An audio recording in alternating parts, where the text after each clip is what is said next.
silakan Pak. Assalamualaikum warahmatullahi wabarakatuh. Nama saya Korin, biasa dipanggil Korin Bidang ya. Saya nelayan.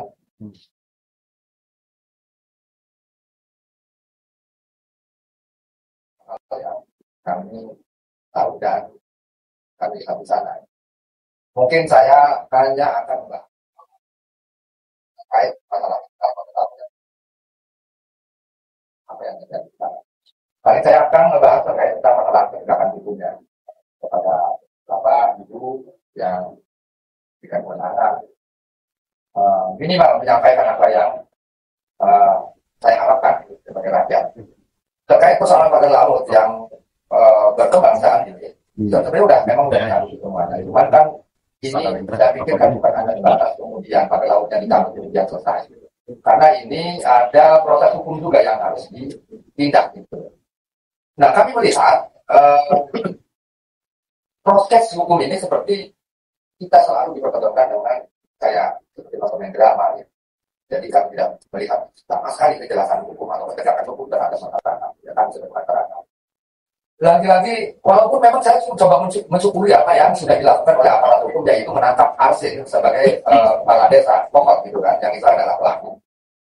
Walaupun saya melihat penangkapan Arsin sebagai kepala desa pokok ini juga saya melihat ini melokalisir kasus gitu, karena persoalan pagar laut itu bukan hanya dilakukan oleh hanya Arsin, yang kemudian dia adalah orang kepala desa pokok. Nah, sementara yang di pagar ini kan hampir 30,16. Jadi banyak kecamatan dan banyak desa yang panjangnya itu ya 30,16 berarti dari mulai kota sampai ke ujung sana, sampai ujung. Nah artinya berarti ini juga tidak menutup kemungkinan kepala desa yang mempunyai bibir pantai di sini juga terlibat gitu, dalam pembakaran laut ini. Karena kami juga banyak menemukan atau cerita besar beberapa masyarakat kampung yang dicabut namanya, kemudian itu dijadikan titik dan kemudian dibentuk apakahnya, kemudian diajukan atau DPR yang terjadi pada saat itu. Nah ini kan persoalan yang saya lihat ini persoalan yang kapat gitu. Artinya kongkong lingkong semuanya. Gitu. Nah sementara ruang laut itu sendiri adalah ya ini serta kedaulatan gitu.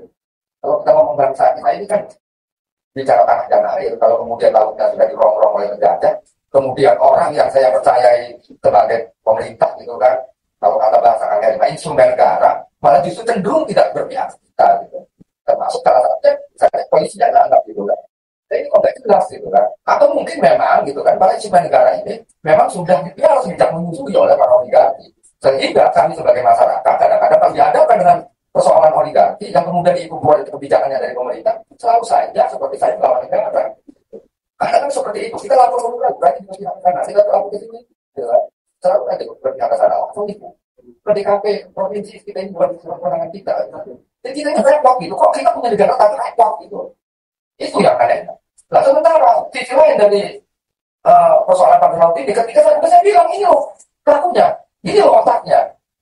Tapi lagi satu hal yang mustahil gitu. Kalau menangkap otaknya seperti semustahil nggak ada siang nggak ada malam.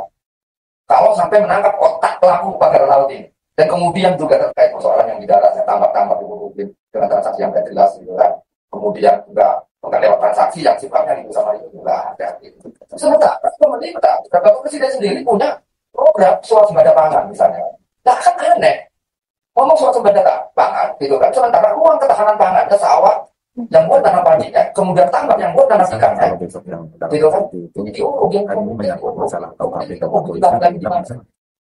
di Papua misalnya apa mereka lagi, lagi mau nyolong dengan pola standar gitu. Sementara kami ada di konflik diberikan kepada orang-orang yang mentorasi ini lakukan ini nggak diaja dan kedolimannya itu panjang pula nggak mesti harus misalnya kayak gitu ada yang punya oleh orang-orang yang kecil orang awam seperti saya aja sudah bisa melihat kedolimannya. Karena saya iya sungai punya mau laut punya di pagar ruang lingkup saya sebagai nelayan diganggu. Nah kemudian ketika saya ceritakan ini juga kemudian ditangkap sekarang dikeluarkan penangguhan penahanan dan nggak jelas hukumnya tak kemenak gitu kan. Ini kan larinya kan banyak korupsi segala macam. Misalnya gini, dari desa membuat hak BPN kan udah kondisikan semuanya. Kalau misalnya itu terjadi kongkong lingkong gitu kan, karena saya lihat maladministrasi kalau bahasa yang dinamakan gitu. Nah ini kalau ada malah biasanya ada korupsi, ada belanja semput. Nah ini juga bolak balik datanya kata jago, kok polisi ada, kata saya ini, kok saya hidup di negara apa gitu kan. Pusing kita bikin itu terus orang keluar negeri udah mikir segala macam kita malah direpotin. Baru kali ini saya melihat atau saya merasa hidup di negara yang seharusnya pemerintah mengurusin rakyatnya, malah rakyatnya yang mengurusin pemerintah. Udah ngegaji, pakai mencari jual, ngegebot, ngebeca, ojek, tukang manggul. Uling itu bebek segala macam, gaji pemerintah. Justru pemerintah nggak ngurusin kita kan. Yakin pemerintah ada yang baik dan ada yang berubah semua.